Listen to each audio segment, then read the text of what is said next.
universe, it's Caner Tip Tuesday, and today we are looking at how to defend against the baseball bat, the club, the stick, another impact tool. But before we do that, a warm welcome to those who are new to the channel.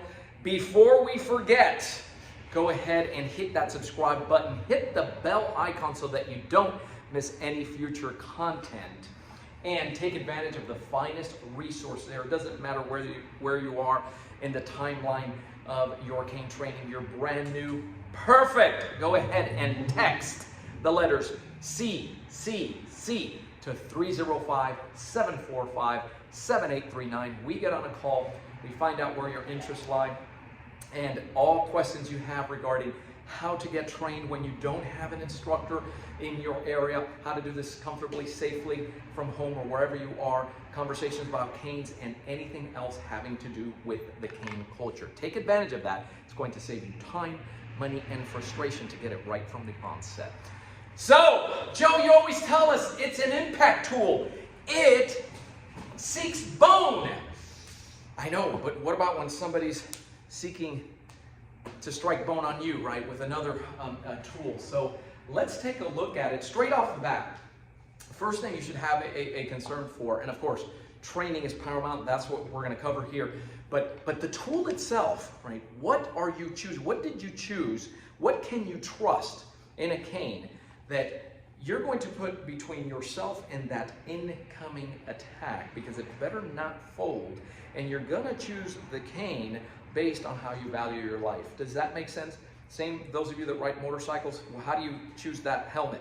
The way that you value what's inside that helmet.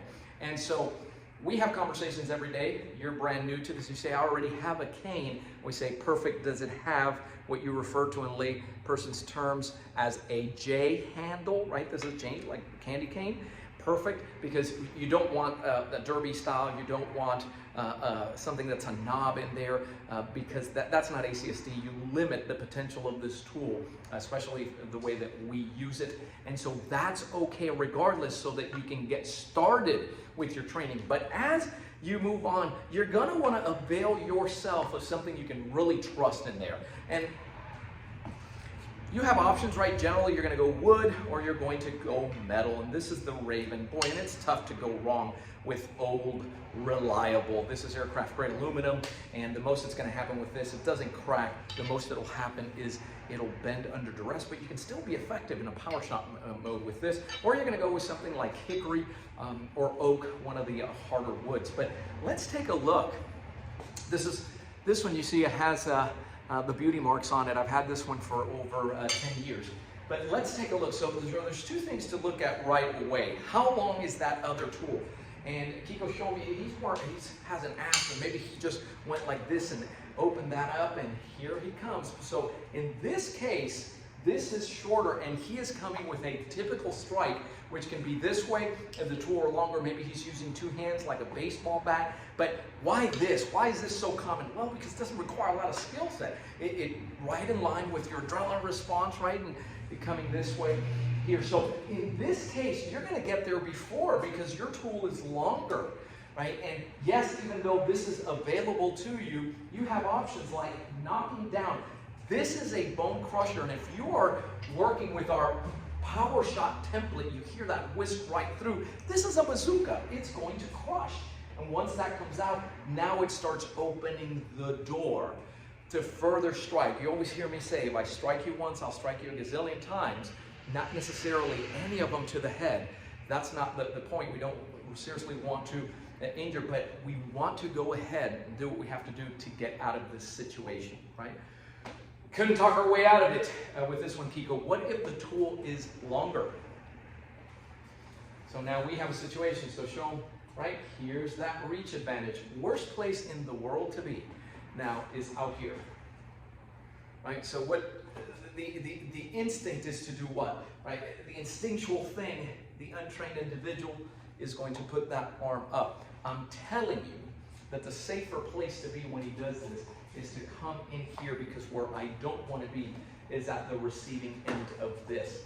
And so here now, those of you that follow the ACSD curriculum and you've worked on your 12 strike and defend zones, you have that as a template, you're going to line up that tool so that if it's coming here and I absolutely have to make contact, do it from this side so we can see it.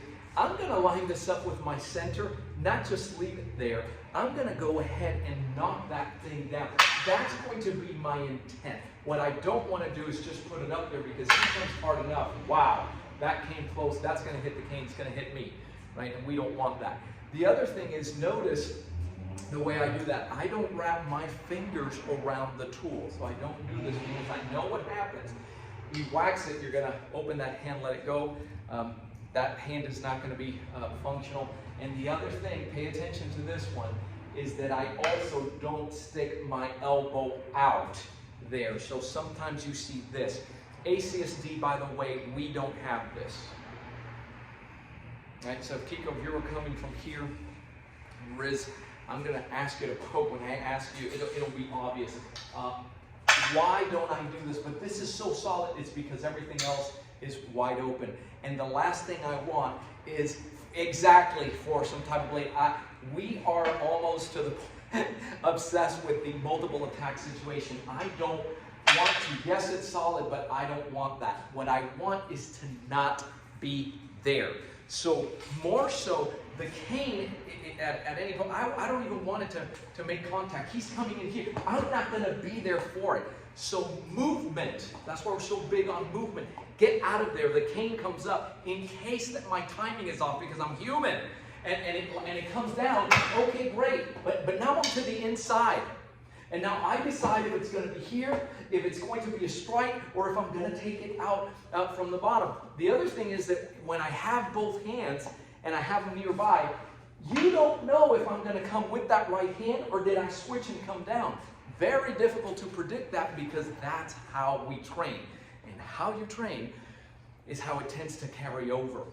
So you're seeing it from coming in here from the side, coming at an angle. What about when it's coming in the lower body? And I'm not sure that you guys train that enough, right? Because you think of it, you say, well, that's not a common strike. You know, people, well, listen, say, I'm not very mobile. Come down low, right? So yeah, what about when they're coming down here? What about when they're coming on the other side, right? And you're right-handed, so I'm willing to bet, number one, that you're not practicing attacks that are coming down here. They take out your wheels, you're done, right? That's what you like to do, the bad guy. You don't want that done to you. So how do you handle that? So in the template, you learn it from a reverse grip, and it looks like this. He comes in, and you make that contact, and you're pulling back with it, right? And that's certainly one way. You learned it like that on both sides because each one of those has a counter that you're going to come with. What about when you are, and you're working with this, and you have it, you're doing it from this position here, right? And he might be coming into that front leg, right? How about if you can do this, right? Where do you first see this? You see it in ACSD form number 2, right? It's a constant. So when it's coming there, and then you can go ahead and it leaves it. So that's one way that once you do this and you're here, you didn't lose anything, right? And so you're working on your balance if it's coming on the other side, and I was dealing with them and I see it there. That's another way of doing it, and you see that the circular rotation doesn't stop the momentum and it just flows right into it, right? So whether it's coming overhead, and again, as you move in, as you want to come in at an angle, come in at, right? I'm moving toward, he's coming wide. The takeout inside is where you're going to be safest. And to the lower body, you have to start training that if you haven't done it already. We put it in a template that just flows, right? So that if I'm coming here on my number 12 strike defense zones, I'm coming to number 12, you deflect it, he comes down, boom, now he's coming to the bottom, right? So come from this angle. In your template, it looks like this. I come in here, I switch that over, you're moving your leg out of the way as well. So some of the concepts as to how you may be responding when somebody's coming at you, right? And the same thing happens if I didn't have the tool, by the way, he's coming in, just go ahead. The safest place is always moving in because he's really going to do the damage. I don't want to stay out here. We have it built in to do that, but that's where the training has to take over. So guys, if you're looking at this and say, oh, ACSD pod template and number 12 and this kind of thing, there's a structure to that. There's a structure. How do you learn more? Where do you start? Because all these things that we share with you, you see it. Remember, we're taking something out of a curriculum this big and we're putting these bite-sized pieces, but there's always a foundation. Go ahead. The best thing you can do is text those letters CCC to 305-745-7839. As always, feel free to comment. We are here to serve you. Thank you so much for watching. Keep caning. Stay safe.